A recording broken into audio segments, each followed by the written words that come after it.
প্রায় 7 থেকে 8 মাস হতে চলল, এখনও লর্ড বনির রেকর্ড কোথাও গিয়ে কেউ ভাঙার ক্ষমতা দেখাতে পারলো না। আমাদের লর্ড জিতু তাও কিছুটা করার চেষ্টা করেছিল, একটা অত্যন্ত জঘন্য সিনেমা বানিয়ে, অত্যন্ত ছাপড়ি একটা সিনেমা বানিয়ে চেষ্টা করার ট্রাই করেছিল, কিন্তু কিছু লোক ভুল করে সিনেমাটা দেখতে চলে যায়, যে কারণে মানে এই সিনেমাটা কোথাও গিয়ে লর্ড বনিসি বিখ্যাত যে রেকর্ডের ধারে কাছে দেবদা জিদ্দা বুম্বাদা কেউ নেই। তারা সবাই অনেকটা পিছিয়ে রয়েছে, তারা প্রায় কোটির কাছাকাছি বক্স অফিস দিচ্ছে কিন্তু হাজারে পৌঁছতে পারছে না, হাজারের কাছাকাছি বক্স অফিস দিতে পারছে না। তো সেখান থেকে দাঁড়িয়ে এই মুহূর্তে দাঁড়িয়ে বনির রেকর্ড ভাঙতে না পারলেও হাজারের ক্লাবে কোথাও গিয়ে কিন্তু পা দিল, সমস্ত রকম কোটি লক্ষ এই সমস্ত বক্স অফিসকে ছাড়িয়ে গিয়ে হাজারের বক্স অফিসে কিন্তু পা দিয়ে দ্বিতীয়বারের জন্য বিশ্ব রেকর্ড করলো আমাদের বাংলার আর একটা বিরাট বড় সুপারস্টার, যার নাম হচ্ছে জিতু কামাল। একদম ধামাল মাচিয়ে দিয়েছে, এই নিয়ে কোনো সন্দেহ নেই। এবং হাজারের বক্স অফিসের যে গৌরবময় যে ক্লাব, সেখানে অত্যন্ত গর্বের সঙ্গে পা রাখলো লর্ড জিতু। এটা হচ্ছে বিরাট বড় একটা অ্যাচিভমেন্ট। এবার যদি কিছু লোক বাই চান্স না দেখতে যেত এই সিনেমাটা, আর সত্যি কথা বলতে গেলে কিন্তু আমি মনে করি লর্ড বনি লর্ড জিতুর ইন্ডাস্ট্রিতে অবদান প্রচুর।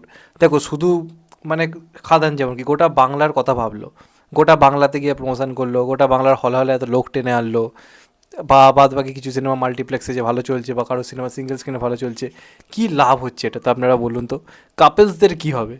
কাপলসরা হলে যাচ্ছে, দেখছি সিনেমাটাতে এত লোক এসছে, তারা নিজেদের কাজ পর্যন্ত করতে পারছে না, একটা গালে চুমু খাওয়ার পর্যন্ত চান্স নেই, কারণ পাশে পুরোপুরি লোক ভর্তি হয়ে বসে রয়েছে।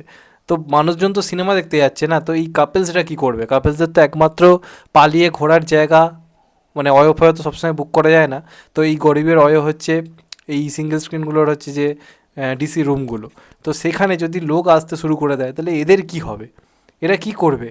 তো যে কারণে এরা দুজন কিন্তু মাঝে মাঝে একটা উদ্যোগ নেয় যে আমরা ইন্ডাস্ট্রির কথা ভাববো না, আমরা এই কাপলসদের কথা ভাববো, আমাদেরকে তো জনসংখ্যা বাড়াতে হবে, জনসংখ্যা বৃদ্ধি করতে হবে, যে কারণে আমরা এই যে জিনিসটার পেছনে অনেকটা বেশি আমরা খরচ করব টাকা, প্রচুর টাকা খরচ করে সিনেমা বানাও, কিন্তু কোনো অডিয়েন্স যেন ভুল করে না হলে আসে। এবার যেহেতু ভ্যালেন্টাইন্স উইক, এই সিনেমাটা ভ্যালেন্টাইন্স উইকে তো রিলিজ করেছিল, ওই কারণে কালেকশানটা বেশি হয়েছে।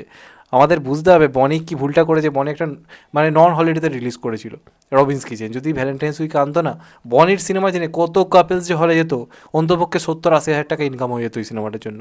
সেখানে বনি একটা এমন টাইমে আনলো, একটা মানে কুকুর পর্যন্ত মুততে গেল না, যে কারণে মাত্র 2-3 হাজার টাকার বক্স অফিস এলো, যদিও ওটা একটা রেকর্ড হয়ে আছে। আর জিতু এমন টাইমে সিনেমা এনেছে, জিতুর ক্ষেত্রে একটু হলো অ্যাডভান্টেজ কী হয়ে গেছে, যে কিছু কাপলসরা ঠিক করেছে চলো ভাই এটাতে তো একটা মানে একটা কেউ হাঁকতেও আসবে না, এই সিনেমাটা চলো আমরা দেখতে ঢুকে যাই, গিয়ে আমরা কেউ সিনেমা দেখবো না আসবো, আমাদের কাজ করে যেতে হবে। প্লাস কিছু তো আমার মনে হয় বনির একটা অনেস্টি রয়েছে, বনি হয়তো প্রোডাকশানকেও বলেছিল যে আমাদের কোনো টিকিট কাটার দরকার নেই। রবিন্স কিচেনের ক্ষেত্রে কী হয়েছিল, বনি নিজেও কোনো টিকিট কাটেনি, নিজের টিকিট নিজেও কাটেনি, বলেছে দরকার নেই ভাই, আমি অনেস্ট, আমাকে রেকর্ড করতে হবে, আমাকে 1000-2000 রেকর্ড থাকতে হবে। আমাদের এদিকে জিতুদা কী করেছে কি, নিজে কয়েকটা হয়তো টিকিট কেটে নিয়েছিল, বা প্রোডাকশন থেকে হয়তো কিছু টিকিট কেটে রেখেছিল, যে কারণে বক্স অফিসটা 50,000-এর গন্ডি পার করতে পেরেছে, যেটা কিন্তু এমনিতে একটা বিরাট বড় জায়গা। হাজারের রেকর্ড হয়েছে কিন্তু 2000 থেকে একটু বেশি হয়ে গেল, এটা একটা আফসোস রয়ে গেল। মোটামুটি মানে হাজারকে হারাতে গেলে তো শতকে নামতে হবে, মোটামুটি 500-600 টাকার কালেকশান তো করতে হতো এই সিনেমাটাকে, একটুর জন্য হলো না। তো আশা করবো এই রেকর্ড একমাত্র হয়তো লর্ড বনিই ভাঙতে পারবে, কারণ লর্ড বনেরই একমাত্র অনেস্টি রয়েছে নিজের টিকিটও নিজের সিনেমার না কাটার, কাউকে কাটতে দেবে না, বলছে কোনো লোকের দেখার দরকার নেই, কিছু কাপেলসরা যা গেল কি না গেল, আমার বক্স অফিস ওই 2000-3000 টাকার হোক ঠিক আছে। আর একটুর জন্য অনেস্টিটা রাখতে পারলো না, যেহেতু নিজে কিছু টিকিট কাটলো, প্লাস নন হলিডেতে আনলো, এই মানে হলিডের টাইমে আনলো, ভ্যালেন্টাইন্স উইকে আনলো, কাপেলসদের টাইমে সিনেমা রিলিজ করলো, কাপেলসরা যেটা করতে গেছিলো সেটা করতে গেছে, যে কারণে একটু খরচটা বেশি হয়ে গেছে, 50,000 টাকা ইনকাম হয়ে গেছে, যেটা অবশ্যই এটা বিরাট বড় অ্যাচিভমেন্ট। এটা নিয়ে মানে গর্ব করা উচিত আমাদের সবার, যে সবাই ইন্ডাস্ট্রির কথা ভাবছে, আর এরা দুজন শুধুমাত্র কাপেলসদের কীভাবে আনন্দ দিতে পারে ফাঁকা হলের মধ্যে, সেটার একটা বড় সড়ো উদ্যোগ নিয়েছে, যেটার জন্য আমার তাদের তরফ থেকে বিরাট বড় হ্যাটস অফ। এবং এই বিশ্ব রেকর্ডের জন্য দ্বিতীয়বারের জন্য কাউকে কংগ্রেচুলেশন, যে এতদিন পরে কেউ হাজারের গণ্ডি টপকাতে পেরেছে। কী হবে লাখে বক্স অফিসে নিয়ে, কী হবে কোটিতে বক্স অফিসে নিয়ে? এই সমস্ত কাপলসদের কথা ভাবুন, তাদের বাড়িতে কত চাপ থাকে, দেখা করতে পারে না, এই সমস্ত সিনেমা না এলে এদের কী হবে? মাঝে মাঝে তো আনতে হবে। খাদান ফাদান এসে কী গন্ডগোল করে দিচ্ছে বলুন তো? আপনি হলে পা রাখতে পারছেন না, দেখছেন আপনাকে সেই ঝোপঝাড়ে ঢুকে যেতে হচ্ছে খাদানের মতো সিনেমা এলে, বা একটা বহুরূপীর মতো সিনেমা এলে, বা একটা চেঙ্গিসের মতো সিনেমা এলে।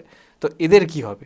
তাদের জন্য লর্ড বনি লর্ড জিতু সারা বছর আছে, মানে একদম। আর এসকে মুভিজ তো আছেই তাদের 18খানা সিনেমা নিয়ে, তো এটাই বলার।